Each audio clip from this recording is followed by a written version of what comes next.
the magnetic flux near the axis and inside the air core solenoid. Inside दिलेलं आहे near the axis, म्हणजे आपल्याला फक्त direct n mu zero formula use करता येईल. Solenoid length 60 centimetre. तर या ठिकाणी आपला सोलेनॉइड दिलेला आहे आणि त्या सोलेनॉइडची जी लेंथ दिलेली आहे तर ती दिलेली आहे तुम्हाला 60 centimetre.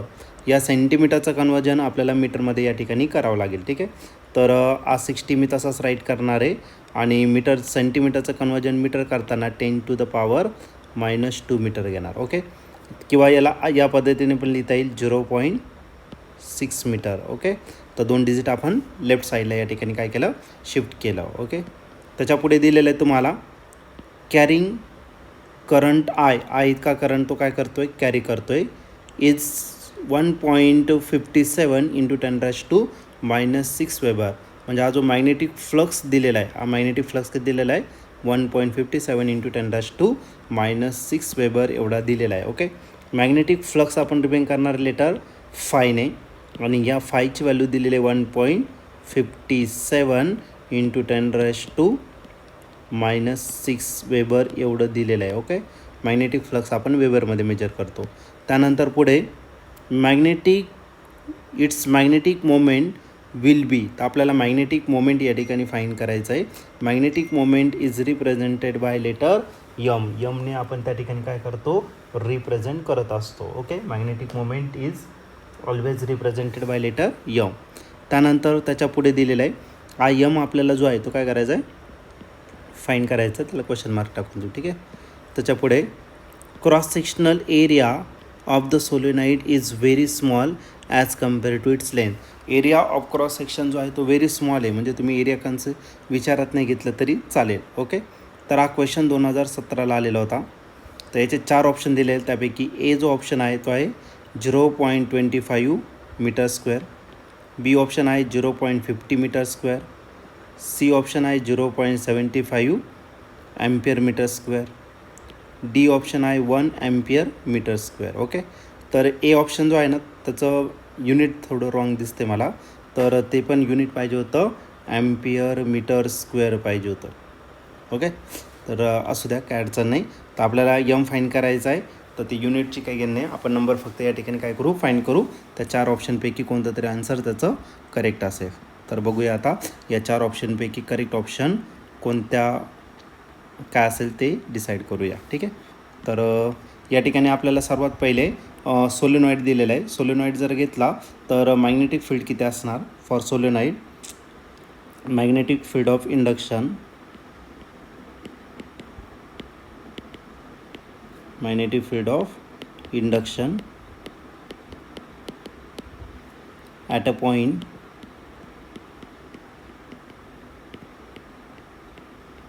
near the axis of solenoid.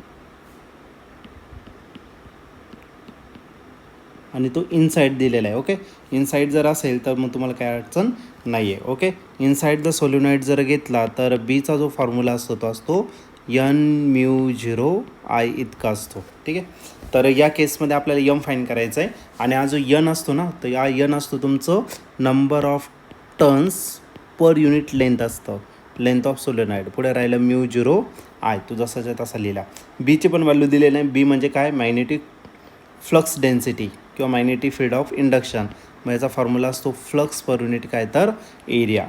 आणि आपल्याला फाईंड करायचा होता यम, आणि यम म्हणजेच आपला काय असतो तर मॅग्नेटिक डायपोल मोमेंट जो असतो तो असतो तुमचा करंट इंटू एरिया.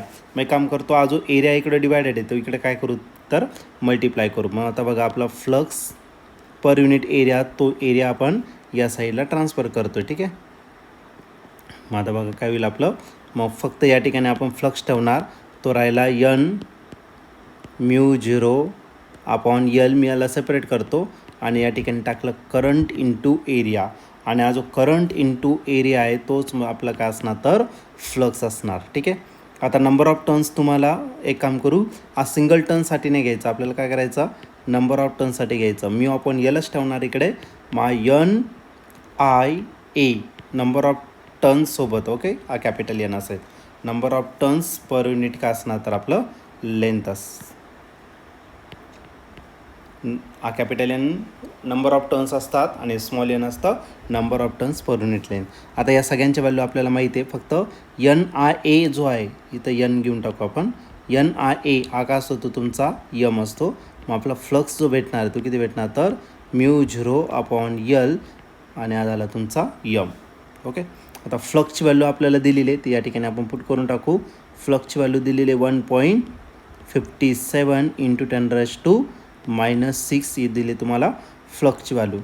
त्यानंतर μ0 जो दिलेला आहे त्याची व्हॅल्यू आहे 4π × 10⁻⁷ इतका दिलेला आहे. आणि पर युनिट लेंथची व्हॅल्यू दिलेली आहे तुम्हाला 0.6 मीटर इतकी दिलेली आहे. आणि आपल्याला जो फाईन करायचा तो यम तसाच आहे. ओके. आता एक काम करा, काही जे डिवाइड आहे ते मल्टिप्लाय करा आणि जे मल्टिप्लाय ते काय करा डिवाइड, म्हणजे आपल्याला यम भेटून जाईल. आणि यम जो भेटणार तो किती भेटणार तर 1.57 × 10⁻⁻6 त्याला मल्टिप्लाय करायचं 0.6 आणि त्याला डिवाइड करायचं कशाने तर 4.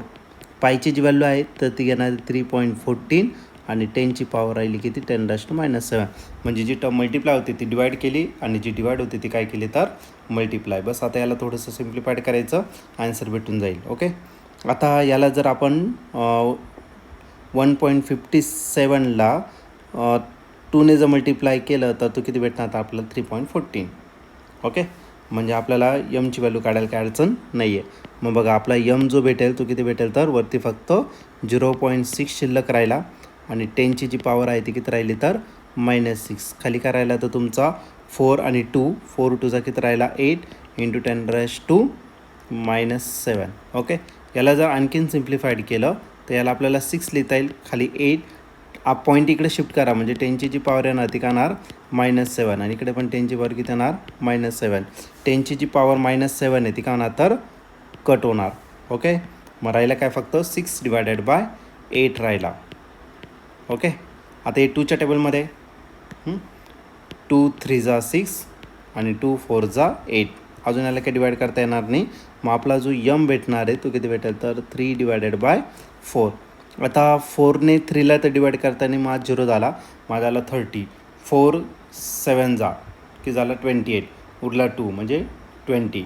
4 5 जा की झाला 20, म्हणजे 0 पॉईंट किती राहिला 0.75 Ampere/m². ओके.